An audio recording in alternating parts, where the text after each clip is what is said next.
How's it going today, folks? Been a while.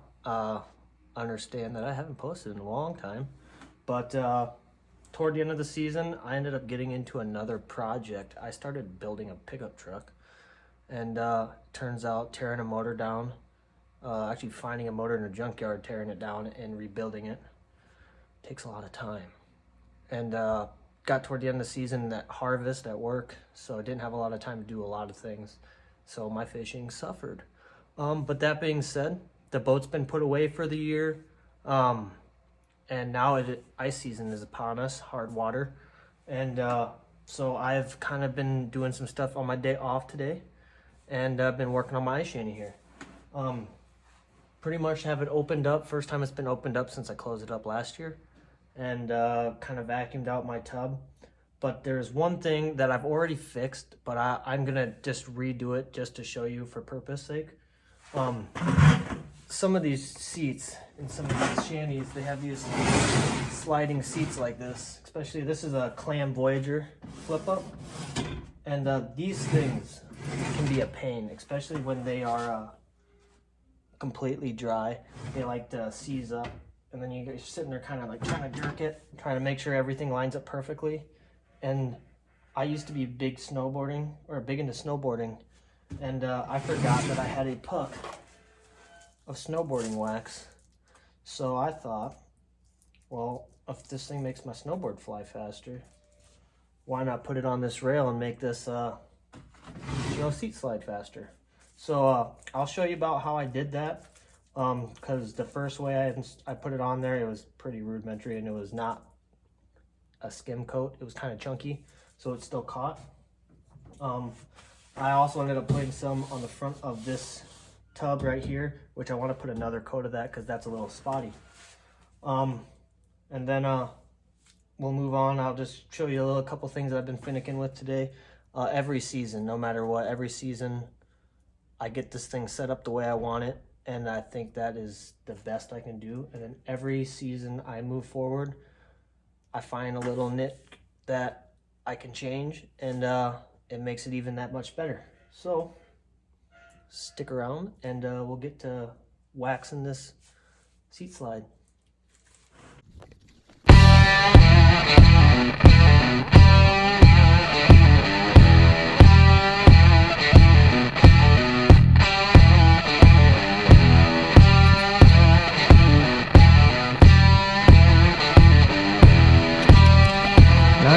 That's two to my...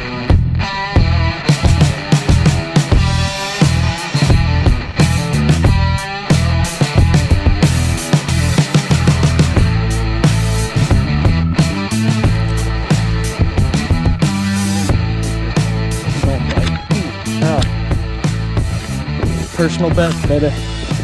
Personal best. Oh, okay, I'm letting you go. Oh my God.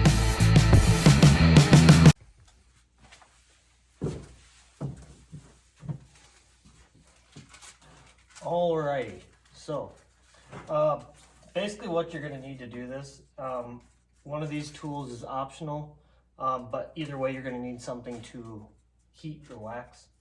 I got this bar wax, and basically what I did, you're going to want your snowboard wax. You're going to want some parchment paper or wax paper, just so you're not getting this stuff all over your hands, and it does make it a lot easier and cleaner. And I'm using a torch to heat my wax up so that I can get it into like a nice thin smear. Basically, all I did was I took my wax and I ran across here like this, and I will zoom in on this so that way you guys can see exactly what I'm seeing. I went on front and back. And then what I did was I heated up this wax to the point where it was not in a solid state. And I took this wax paper and I run this wax paper along it and wipe it down. It's a lot better to use parchment paper instead of a rag, because the rag will actually soak it up. And you don't really want to have a rag ruined with soaked up wax, and the whole part of the idea is to get this wax spread out and stay on this bar.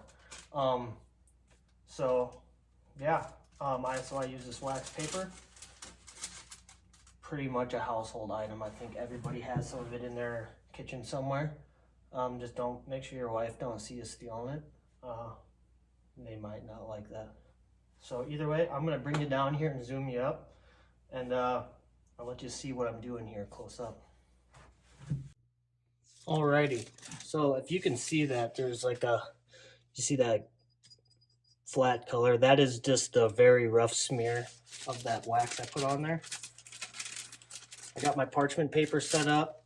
You don't have to fold it. I just kind of wanted to get it into a working size. I'm gonna take my torch, heat this up like this. Try to make sure not to burn through your shanty, because I thought about that after the fact, about how lucky I might have been not to have done it.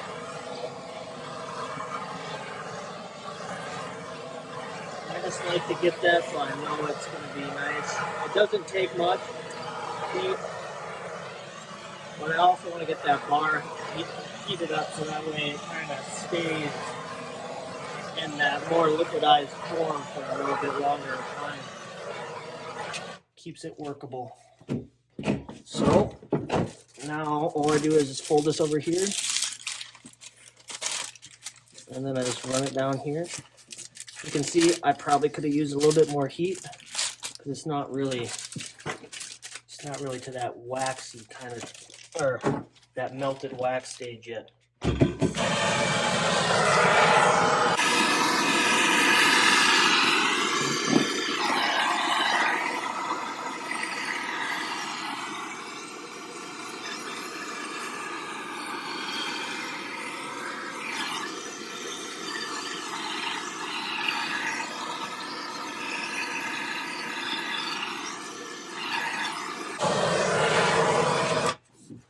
My whole key is trying to get this into like a uniform coating, because when you rub it on there, oh, see like that now, it's almost, I guess I can't even say, it's like an oil almost now, because it's just so thinned out. And you're not going to wipe it all off the surface unless you're, using a rag. So now I know I got a very thin coating. It's not going to be something that's going to be, catching everything.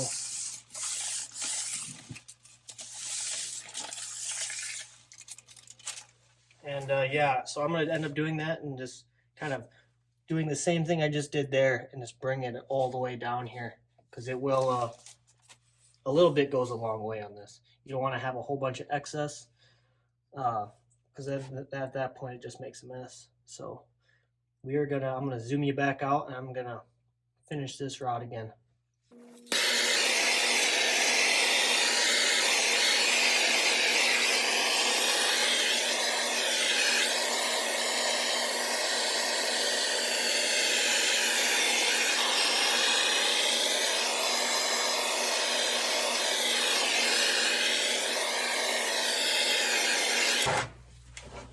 So I want everybody to be aware, using a torch like this is definitely the faster method. That being said, it does get this rod a lot hotter. And if you're using just, one little piece of this paper, it can be pretty warm on the hand. So an option is to actually, once you get this on, if you want to do this with an oven mitt, then you won't have to worry about it at all. Otherwise, be aware. You did just put a torch to this thing. It is going to be a little warm. But, if it is a little too warm, the key is just to get it warm enough to get that wax out of its, solid state. So that way you can spread it evenly. Yeah, that's nice. I mean, that will cool down. It'll still become solid like it was prior, but it's going to be a nice coating on there. It's not going to be dry. It is going to fill in some of the imperfections. I could have went a step above and actually sanded this bar down, so that way there's no little burrs, and then done this. But if it does come to the point where halfway through the season I'm catching on these little tiny burrs and it's, you know, driving me nuts, I might, you know, opt to do that because it really doesn't take much. But yeah, you don't have to do this twice. I'm doing this twice because I know when you wax things, you can never over wax things. I guess maybe in my general idea of it, I don't think you can over wax things.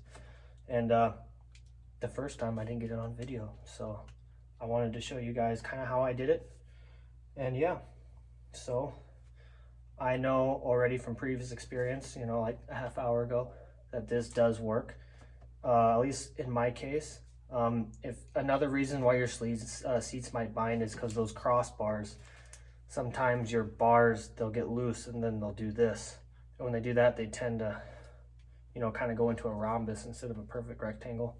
So it could be anything as, you know, a loose screw, which I will make a video, you know, going over all the hardware on my shanty, because I know last year I had some bolts that came loose on my my hoop hinges down here by for the canopy hoops, and it really sucks when you're trying to set up a shanty out on the windy ice and your hoops aren't in the right position. But yeah, very short video right now. Just, you know, I thought that'd be a nice little tip to show people, a little ice shanty hack.